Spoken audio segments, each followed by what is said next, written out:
Let me ask you, Mr. President, just about pardons. I've got three names for you. And the first one, look, the media didn't care about this story when Joe Biden was in office. Suddenly they care about this story again. Ghislaine Maxwell serving 20 years in prison for sex trafficking. Is clemency on the table for her in exchange for testimony? I'm allowed to do it, but nobody's asked me to do it. I know nothing about it. I don't know anything about the case.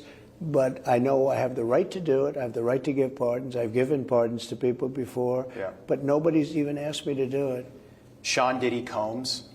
Right. Would you consider pardoning him? Well, he was essentially, I guess, sort of half innocent. Yes. I don't know what they do. He's still in jail or something. But he was celebrating a victory, but he seems, I guess it wasn't as good as a victory. Probably, you know, I was very friendly with him. I got along with him great, and seemed like a nice guy. I didn't know him well. But when I ran for office, he was very hostile. He said some not so nice things about you, sir. Yeah, and it's hard, you know, like you, we're human beings. Right. And we don't like to have things cloud our judgment, right? But when you knew someone and you were fine, and then you run for office and he made some terrible statements. So I don't know. It's more difficult. It makes it more. I'm being honest. It makes it more difficult to do. But more likely a no for Combs. I would say so. Okay. Yeah. And what about George Santos? Boy, he just went away. 7 years. You know, he was. He lied like hell. I mean, I have to tell you. Yeah. And I didn't know him, but he was 100% for Trump. But I didn't, you know, I might have met him, maybe not, I don't know. But he was a congressman and his vote was solid.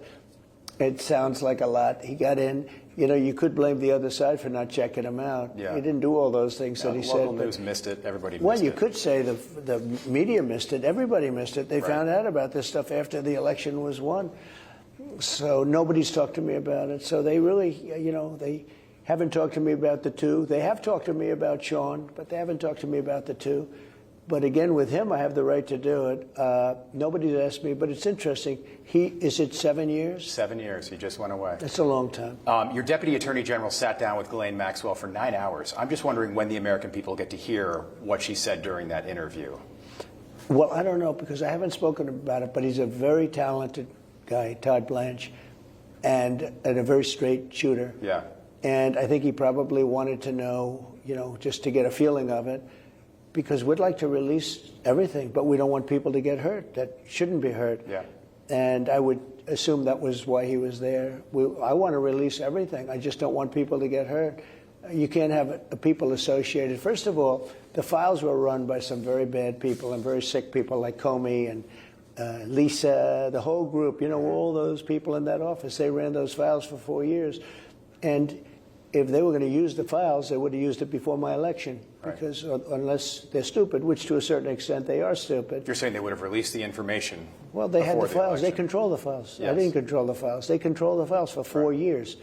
So if they had something, they would have released it before the election. Because they are not geniuses, but, you know, they're evil. Right. There are a lot of evil people. So I can't really tell you much other than Todd went in, and I think he just wants to make sure that innocent people aren't hurt. But you'd have to speak to him about it. Okay. I want to ask you about the situation with Russia, Mr. President. Sure. You have tried for the last 6 months to end this debacle in Ukraine. It's now in calendar year number 4. Today, just moments ago on Truth Social, you announced that you ordered 2 nuclear submarines to undisclosed locations because of something provocative that was said by one of the Russians. Can you tell us how concerned you are about a possible escalation right now? Well, a former president of Russia, who's now in charge of one of the most important councils, Medvedev, said some things that were very bad, talking about nuclear. And when you mention the word nuclear, I say, you know, my eyes light up, and I say, we better be careful, because it's the ultimate threat. He shouldn't have said it. He's got a fresh mouth. He said things in the past, too. And so we always want to be ready. And so I have sent to the region 2 nuclear submarines. I just want to make sure that his words are only words and nothing more than that. And they're closer to Russia, I assume? They're closer to Russia. Yeah, they're closer to Russia. It's a terrible situation going on over there. You know, this since the beginning of the year, they've lost 20,000 Russians in this ridiculous war.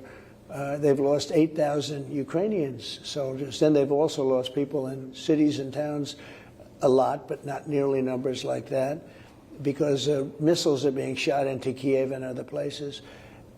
This is Biden's war. This is not my war. This war would have never happened. It didn't happen for 4 years, was never even talked about other than anything. I had conversations with Putin. It was the apple of his eye, but he wasn't going to go into Ukraine. And I will say this, that's a war that should end. That's a terrible war. The bloodiest and deadliest in Europe since the Second World War. Reagan said peace through strength. I now call it peace through Trump. I think that deterrent is well, you know, we've settled a lot of wars. You take a look at what's happened just over the last little while. We've settled a lot of very beautiful wars have been settled. That don't get a lot of attention from the media. No, they don't talk about it. Can I just ask you, your 10-day deadline. One of the wars, think of it. Sorry.